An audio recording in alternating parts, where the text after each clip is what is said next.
So, everyone, thank you so much for coming to FerryCon 2025.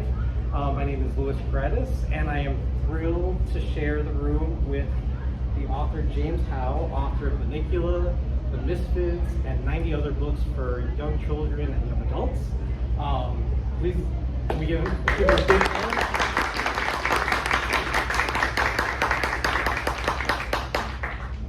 Growing up, I think for a lot of people, Bunnicula was one of the first books that introduced me to the joys of reading, the joys of vampires, talking animals, and horror. And it's one of the books that stuck with me for a very long time, and inspired me in many ways as I've gone through my journey as a reader and writer. So it's like, it tickles me to be here with James. And so in this conversation, we just want to be able to talk a little bit about James, Bunnicula, his books. And James, could you tell us a little bit about, I would love to start with Bunnicula, because I think it's one of the books that, I think we should. and characters that I'd like to start with the joy of vampires. Okay, yes, please. Could you tell us a little Well, bit? actually, that in a way, that's where Bunnicula started. Was I'm always embarrassed to say this, but I've been saying it for 40 years, so I guess I should get over it. So Bunnicula really got started from. Can you all hear me okay in the back? Because I know there's noise on the sides. Okay, good. A little louder? Yeah. Okay. Is this good? Yeah. Okay. So Bunnicula got started from watching too many really bad vampire movies late at night. This was back in 1977, back when, kids, brace yourselves, there was no, forget your phones, forget your computers, forget, there wasn't even cable television. Like, they were like, I'm sorry. We need a little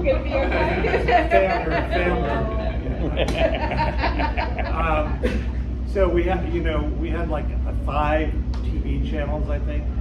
This was in New York. I was living in Brooklyn Heights, with my late wife Debbie, and we were out of work actors, which most actors are out of work, and so we tended to stay up late at night to watch movies, and a lot of movies that were on at that time, because also, you only could see movies on TV when they were put on TV, and they were on with commercials and all this. So we would watch. There were a lot of vampire movies on at that time. Particularly, some of you may be familiar with the movies of Hammer Films, which was from England. Made a lot of. Christopher Lee often played Dracula, and a lot of these movies were. I mean, when I say stinking bad, I mean they were bad. They were funny, and they were also good at the same time. But they were. So I got in my head like, well, if I wanted to make a really bad, ridiculous vampire movie, what would it be?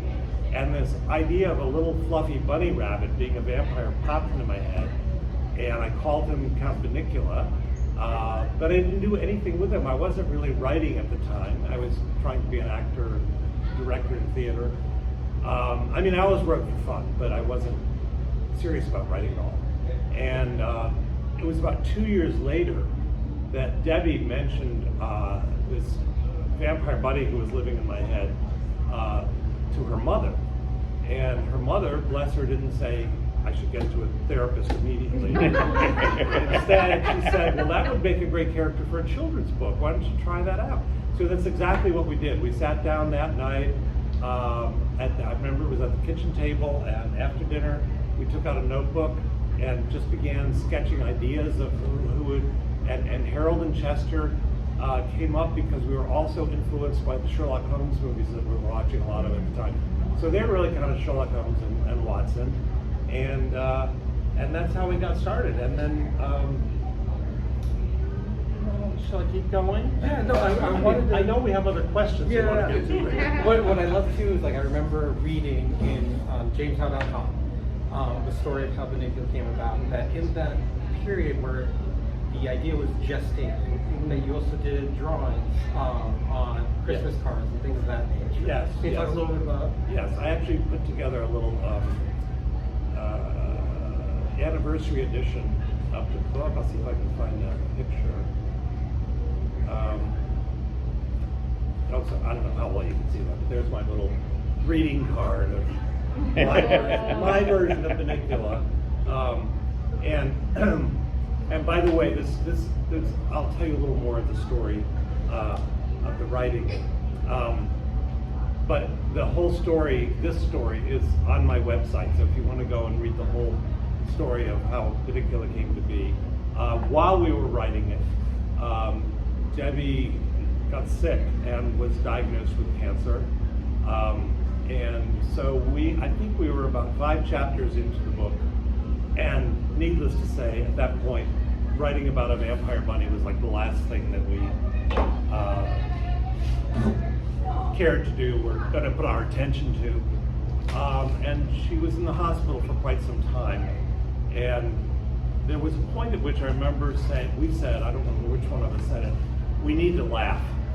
Let's get back to writing Bunnicula. And so we finished the book in the last months of her life. And she died before the book was published, so she's never known what came of this little book.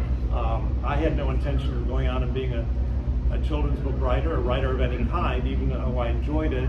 I really wanted to direct and theater, but we both thought when we finished it, hey, this might be not publishable, because we weren't thinking, it didn't matter to be published, but we thought kids might really enjoy this, even though we weren't thinking about writing for children, because we had no idea how to do that. We were just writing the story. And I guess it made more sense as a children's book than an adult book. So, although I think there are adults out here who may still say they enjoy it. So, it then was published, and that's at the end here is the it's not an actual first edition, but it's what the first edition looked like with the cover back then, and then it went on to a cover you may be more familiar with. I'll hold that one up. That's a more recent paperback edition. I've heard from some kids that they're a little scared of that cover. And then I just brought this in because it's fun. It's been translated into a number of languages, and this is the Spanish edition. It's actually published in Mexico. But I love that they did this completely zany, surreal art for this one. And then more recently, there was a 40th anniversary edition of the book, which is totally fun because it's got a fuzzy red cover. It's fun to feel too. And then, of course, most recently, the graphic novel, which I know we're going to get around to talking about, if I'll ever shut up. No, this is great. I'm loving this, every minute of it. Before we get to the graphic novel, I just wanted to touch on what, after Bunnicula was published, what would you say was the biggest impact on your life? How things changed after that? Oh my, well, what's coming to mind immediately is, now again, remember this is back before email and all, any of that. So there was this thing called the mail that you would get, actually, it was paper, and you would get it, and I was living in an apartment building in New York City, and I remember going to my mailbox that day, and there was this letter in kids' handwriting, an envelope, and I thought, what in the world is this? And I opened it up, and it was my first fan letter, and I was like, wow, this is so cool. I'm actually getting to hear from readers about this. I mean, this is amazing. And so that was an impact, was the connection with readers. What's going on right now? It's, I think that was probably the greatest impact, was this sense of something that you have.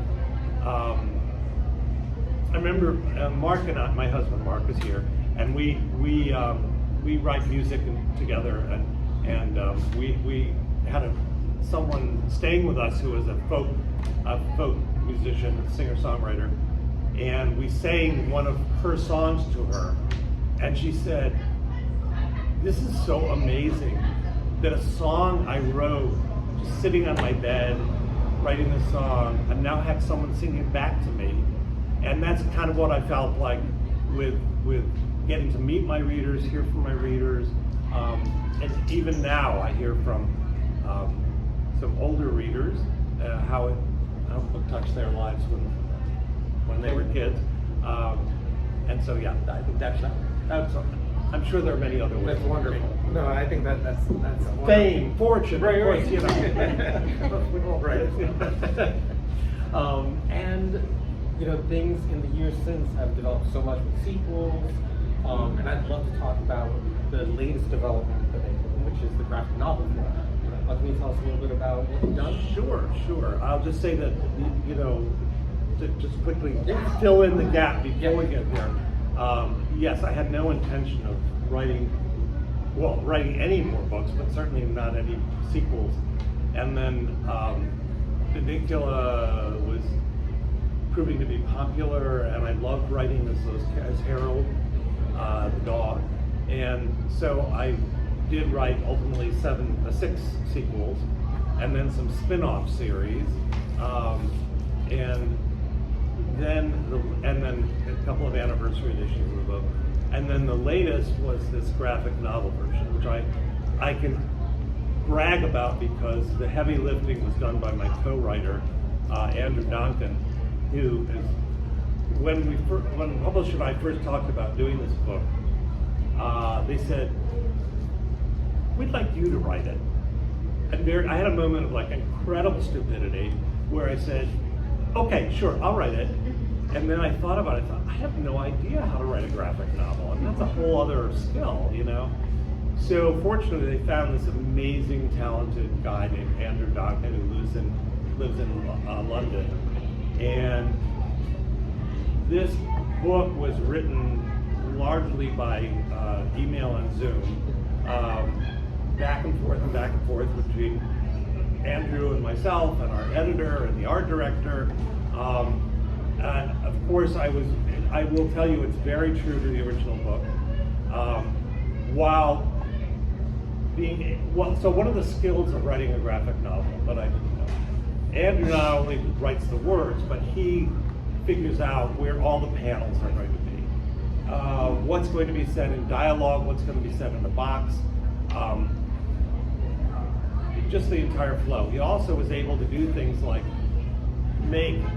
suggest visual images that don't exist in the written word. And of course you discover as you're transforming this into another form that there are things you suddenly are seeing that, like, Ed would say, well, how did you see that? And I said, well, I didn't particularly, you know, I mean, I didn't have the particulars of that moment or scene or character in my mind.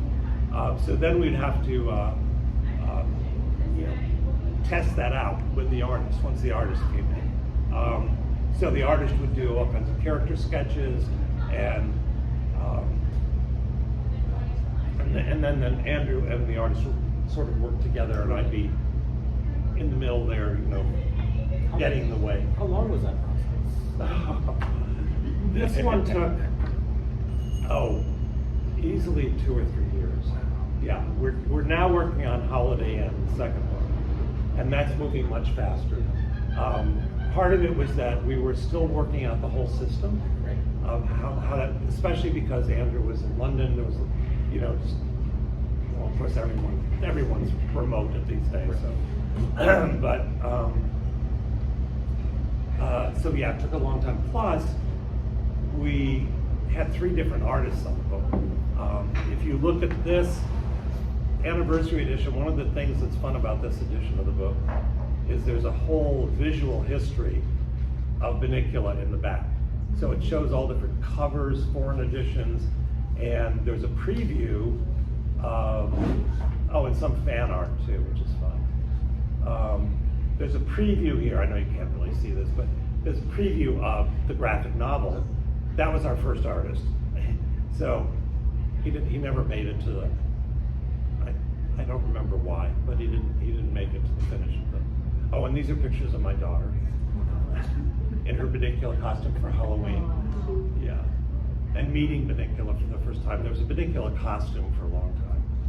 And I have to tell this story, I'm sorry. No, please. So there used to be something called New York is Book Country, which was a big, big outdoor book festival. And so my daughter was 2, and she didn't know anything about Bunnicula really. We went to this street festival, her mom and I, and Zoe, and there was the big bunny, someone in the costume, and she just completely fell in love with this, and the costume person picked her up, and she was like, so there was a picture of her with a costume figure. Now it was a very, very hot day. So her mom and Zoe and I went off to have lunch, and we came back, and the person who'd been in the costume had gotten out of the costume, and Bunnicula's head was just sitting on the curb, the street, and I looked at it and I thought, years of therapy. But she had taken some carrots off the top of the salad to give to Bunnicula. And she just walked over to the head and said, "Here, Bunnicula, I have some carrots." Yeah, she thought it worked out. So anyway, is there more I should say about the graphic novel? No, I think for the graphic novel, no, you brought some copies here with you, right? There are copies for sale out there, right? With picture books. So if anyone's interested, you can pick one up at Picture Book outside. Other books for sale as well. Sam. And I would love to know, what was your favorite part of the graphic novel process? Like, if you had to pick out one moment, what sticks out for you? I think my favorite part, I guess, I don't know if you'd say this is a part or not, but seeing what Andrew came up with that expanded the book. For example, Chester has many wild imaginings. He's, as I say, he's a cat who's read too much. And so he has just these crazy ideas. He's read Edgar Allan Poe, he's read, and he's had all these crazy ideas. Well, Andrew could give, so to speak, give flesh to that. We could see these fantasies, and I loved what he came up with. And I guess I have to say, one of the things that's really crucial for any kind of translation, a book into a movie or a play, into any other form, is the most important thing is that the other writer really gets you. They get, your humor, your characters, and Andrew absolutely got it. So to the point where you're like, oh man, I wish I'd written that line, or you feel almost like you could have, you did, So that was really, really, really fun. Yeah. What I love about that is it peels that process back. Mm-hmm. And I would love to peel that process back. For you as a writer, I'd love to have the audience get to know what your writing process is like. Mm-hmm. How you approach a news story, what is that ritual? What do you do to... I don't really have any rituals per se. And it varies from book to book. But I do, first of all, I do, I guess what I would call pre-writing, where I just, I have the idea where that came from, and then just spend time daydreaming about it, I guess, and just jotting things down or writing them. Until I begin to feel like I've got somewhere to go. And then I'll start writing. But also, an important part of the process for me, and I know you were going to ask about advice to writers, is reading. I always am reading when I start writing something. And if it's something very particular, unlike a Bunnicula book, for example. Well, Bunnicula, I might watch some vampire movies, which I'm good. But, for example, my newest book is a picture book biography of Yo-Yo Ma. So to do this, I spent a lot of time not only reading about Yo-Yo Ma, obviously, but there are a lot of picture book biographies out there now. It's a very popular form. And so I read a lot of them, just to see what, how other people were approaching it. It gets my mind going in terms of how I might approach it. But in general, I would usually start my writing day by reading, and it doesn't have to be related to what I'm writing. It could just be whatever book I'm reading at the moment.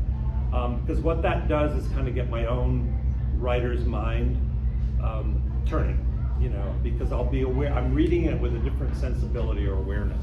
I'm reading with like I'll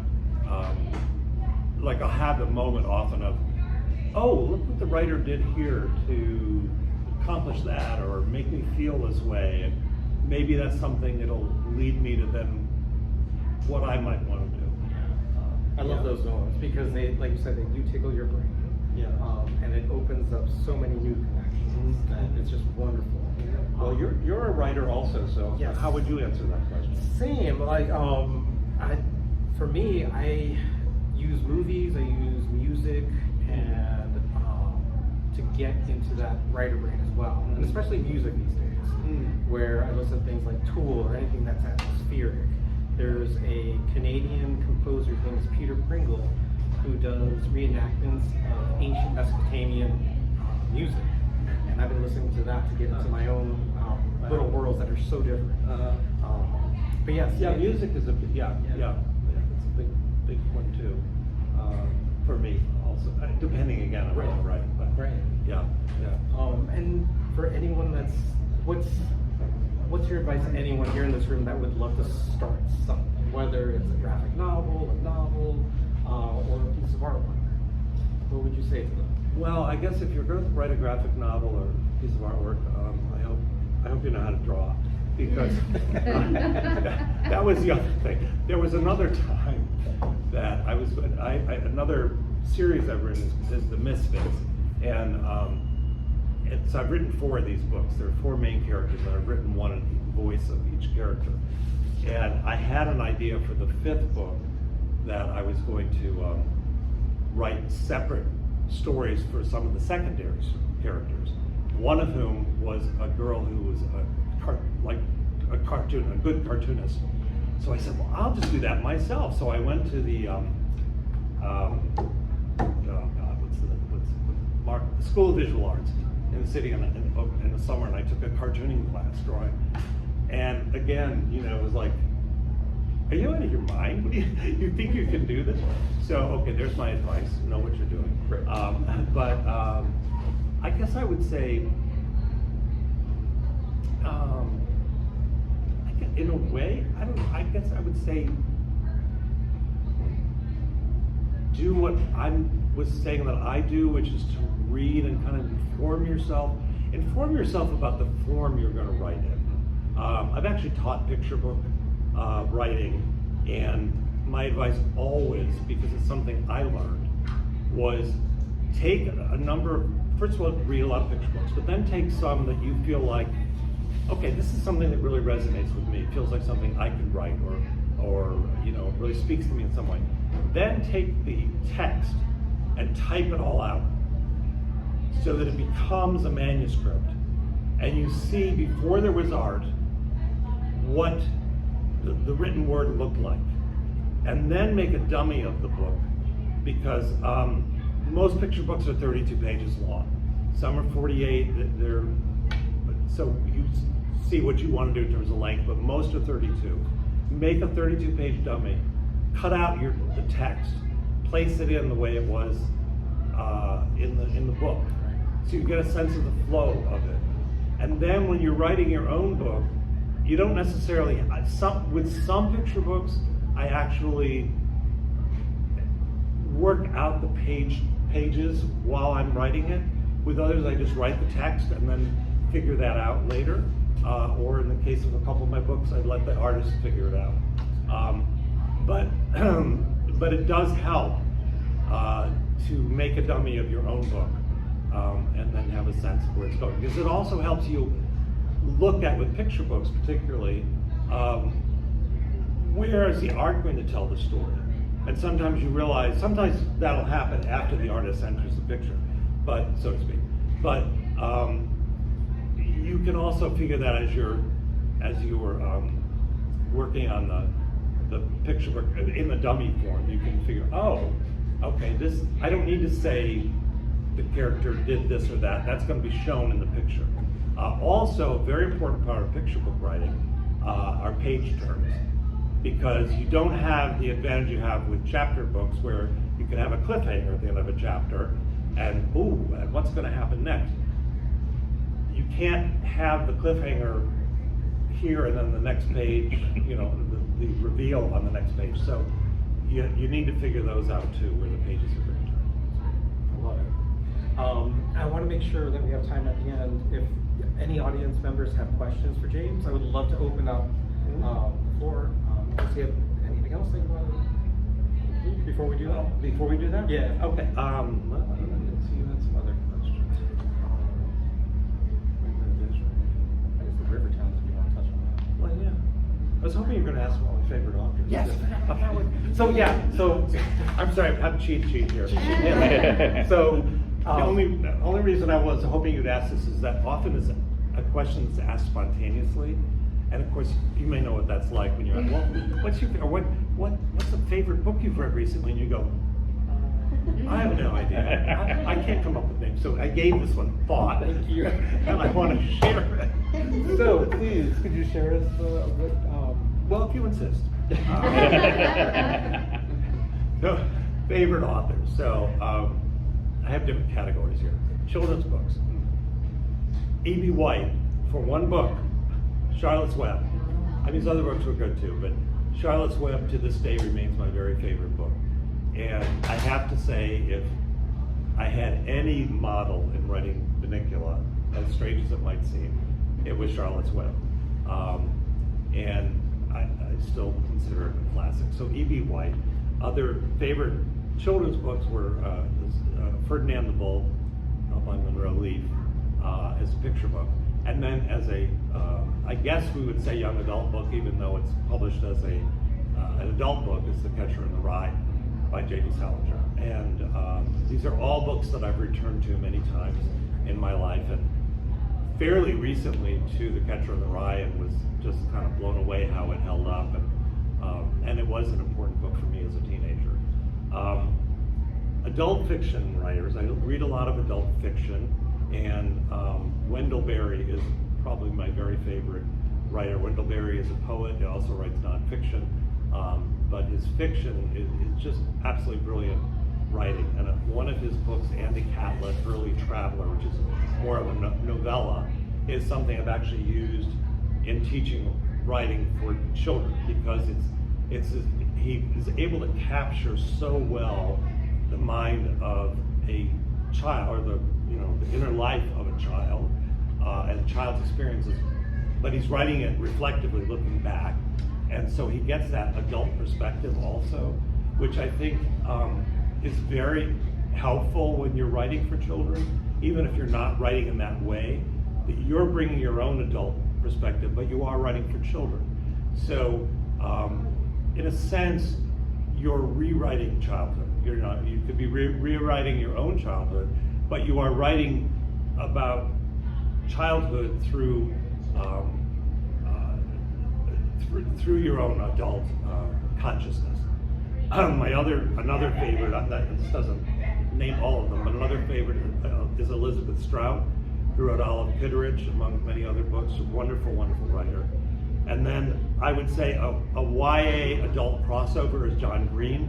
I love his young adult fiction, but also his adult books, particularly the Anthropocene Reviewed, which is a really wonderful book. And part of why I like John Green so much is that you really, really get a sense through his work of how his mind works. He's very connecting to the reader, and he shares very much his himself, and also his process in a way. And that same is true of Billy Collins, the poet, who's someone else I love for that same reason, because his poetry, he's so present in his poetry that he kind of takes you just go right with him where his mind is taking him. And that's just a wonderful thing for the reader. And other poets are Ted Kooser and Andrea Gibson. I don't know how many of you are familiar with Andrea Gibson, but they were a performance poet who died recently. But can check them out on YouTube or on their website. Great writer and great performer of their writing. Okay, I'll skip some of those. But favorite graphic novels, since we're talking about graphic novels, is Fun Home by Alison Bechdel. So, skipping over the memoirs, I'm skipping over musical lyricists, biographies. Yes, history, science. Yeah. All right, so okay, thank you for letting me get No, of course. Yeah, no, thank you. Yeah, and at this point, I'd love to open up to any questions that anyone might have for James. How Yes. extensive was the editing process on Bunnicula? It sounds like it's pretty true to what your original vision for it was. Was there an extensive editor input on that? On the original Bunnicula, I was unbelievably lucky. I didn't know. I was lucky in a number of ways. When I was working for a literary agent at the time when I wrote Bunnicula, and although we didn't handle children's books at all, so where to submit, So the first submission was to what was then Harper and Row. Why? Because they published Charlotte's Web, and I figured, well, they're good enough for E.B. White, they're good enough. It was rejected. So then we sent it to my boss's cousin at Scholastic, just to see who she might recommend. And she recommended an editor named Jean Carl at Athenaeum. And so Jean Carl was looking at it. I'm sorry, I tend to take the long way around to answers. We'll get to it, I promise. But Jean Carl had it in her hand. So I waited 2 weeks to hear. Now, I was an agent. I knew it could take 3 months, 4 months, 5 months to hear. But of course, when you're the author, it's like 2 weeks. It's like, oh, she hates it. I'm a terrible writer. What am I thinking? So on a Monday morning, the phone rang, and I picked it up, and she said, hello, this is Jean Carl. I've been on vacation for 2 weeks, and I just got back, and I read your manuscript this morning, and we would like to offer to publish it. So I said, whoa, okay. And then 2 days later, the 4-page contract arrived in the mail, back before they were like phone books. And then when I went to meet with her for the first time, this is the answer to the question. She said, well, I have a few small suggestions that you might want to consider changes. But she said, I want you to know that we bought your book, so you have to be happy with these changes. She should never have spoken to these words to me because I was so spoiled, and I got in a lot of trouble with other editors who wanted to be a little more heavy-handed in their editing. You said, you notice I say wanted to because I went head-to-head with editors. But I was very, very lucky that she saw the need for almost no changes at all. That changed with other books. The very next book I did was Holiday Inn with the same editor. And that book, of course, I was writing on my own, not in collaboration. And I wrote it as a mystery or kind of a spoof. That was the case where I read a lot of Agatha Christie mysteries, and I was trying to write it as that, but I'd never written a mystery before, and I was worried about writing a sequel. Do I have the voice and the humor and the characters? Am I getting it? And so I wrote it. I sent it off to Jean. She called me in. This is how it used to work. You'd actually go into the office and meet with your editor. And she said, don't worry. You have the voice, you have the humor, you have the characters. What you don't have is a plot. So she was very helpful in that case as an editor. And I went back and rewrote it entirely. And it's actually getting a further revision in the graphic novel version because unlike Bunnicula, that one needs more updating and tweaking and working on it as a book. So, and I've had other books where I very much needed the editor. And then I've had books where I just want the editor to get out of the way. Oh, yes. This kind of also fits in with that subject line of editing and the publishers is once you have something finished, I mean, it feels great to complete something. But when it comes to actually, okay, what am I going to do? How am I going to get a publisher to see this? How am I going to get anyone to really see what I've made? Do you have, I guess, any advice for people who are just stepping into that territory and maybe you're unfamiliar with it? I do, but I worry that my advice may be a little outdated because I think so much is now happening through social media, and you know, sometimes writers are getting noticed that way and then actually being found that way. So I don't quite know how that part of it works. What I would say though is you do need an agent before you find a publisher, because most publishers are not going to look at manuscripts that are just submitted, you know, over the transom, as they used to say.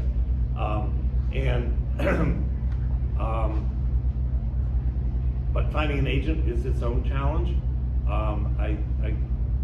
What I often advise is to join the Society for Children's Book Writers and Illustrators, SCBWI, because they're a very, very useful resource. Doesn't cost that much, you know, monthly. They have regional meetings, but they also provide a lot of information, including lists of agents who are open to receiving, to hearing from you, and then you would email those agents with an attachment. I don't know what length of book you were talking about. If is it a chapter book or? I think I'm mostly just I guess general advice. Yeah, well, you would usually attach a sample of the book, or if it's a picture book, you might attach the whole thing. But usually just a good, well-written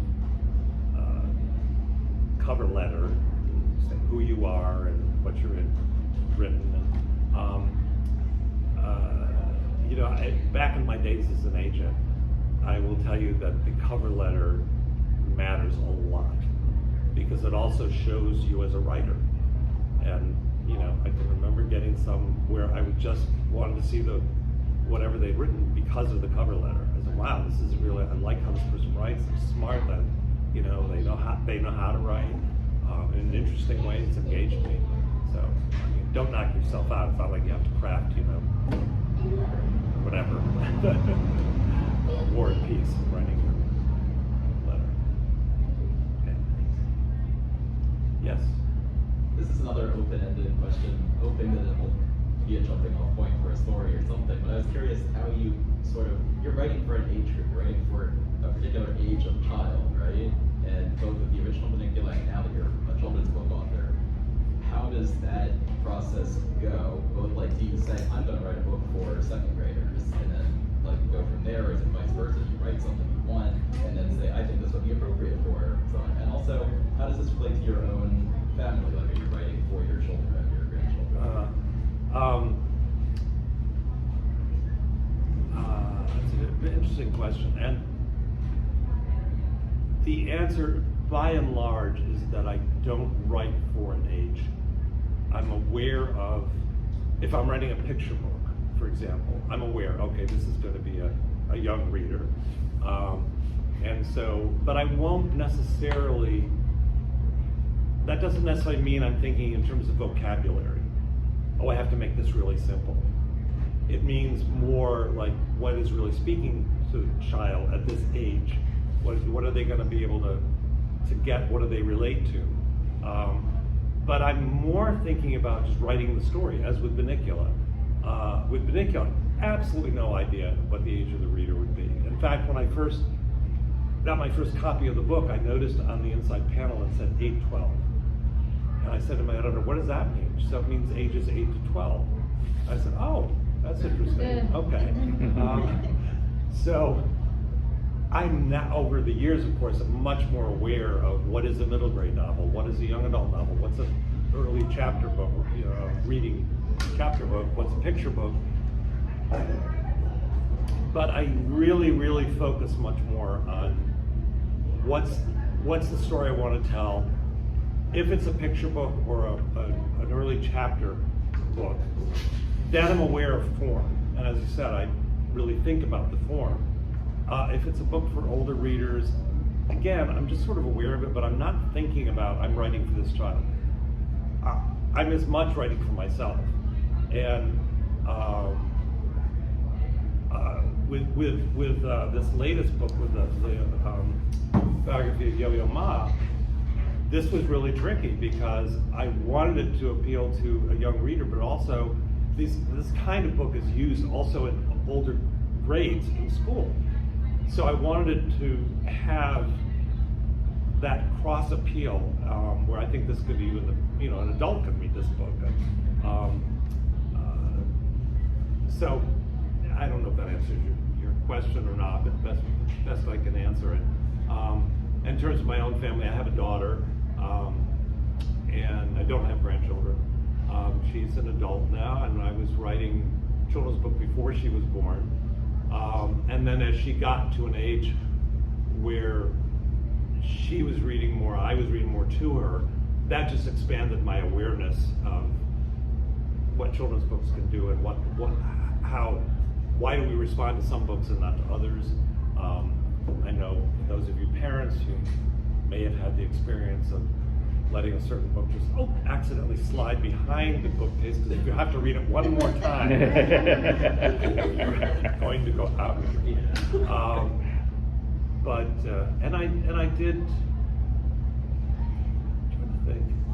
I did write a number of books that came out of experiences with her, and then I wrote one book that was, a couple of books actually very much prompted by her. The Misfits, which is set in the 7th grade in middle school. It's about 4 kids who are very much the misfits in their school, who are teased and called names, seen as different, and they start. They run for student council on the no name party, but they're going to try to stop name calling in their school. And this was very much inspired by my daughter, who had a really rough time in middle school. And so it came very directly out of her experience. And when I would go around, I did a lot of speaking in schools about this book, and I would always tell Zoe's story. And one time I said to her, "How do you feel about that? How do you feel that I'm telling your story when I go to schools?" And she said, "If that helps one kid out there in each school, I feel really good about it." So that was an important way that she helped me and inspired me. That's great. That's amazing. I want to open another question, but I also want to point out, if everyone turns to see Sarah back there, Sarah is selling copies of James's books right outside, and also this wonderful bag that I'm going to have. So I just want to point that out. Any other questions for James? I'll do a less open-ended one. I read your blurb online about the making of Bunnicula that mentioned the Hammer horror films with Christopher Lee as Dracula, and then here you mentioned Sherlock Holmes. Now, is this the Peter Cushing Sherlock Holmes? And These are early Sherlock, the Basil Rathbone. Yes, these are, I forgot the name of the actor who played Watson, but these were, those and the Hammer films and other vampire movies were played a lot on what was then called The Late Show, which was movies that came out at 11:30 at night, followed by The Late Late Show at 1 in the morning, which I confess sometimes stayed up for.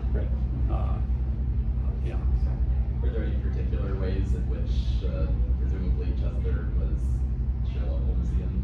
I'm sorry, what? Were there any particular, Sherlock Holmes tidbits I should look for?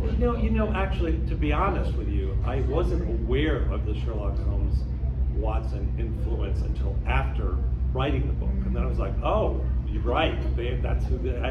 It was Harold, the Watson, who's telling the stories. So no, I wasn't aware of particular things, but it was like, "Oh, this is what this is based on." And that was big. Oh, so in the this is another way that my collaborator on the graphic novels is enhancing the books.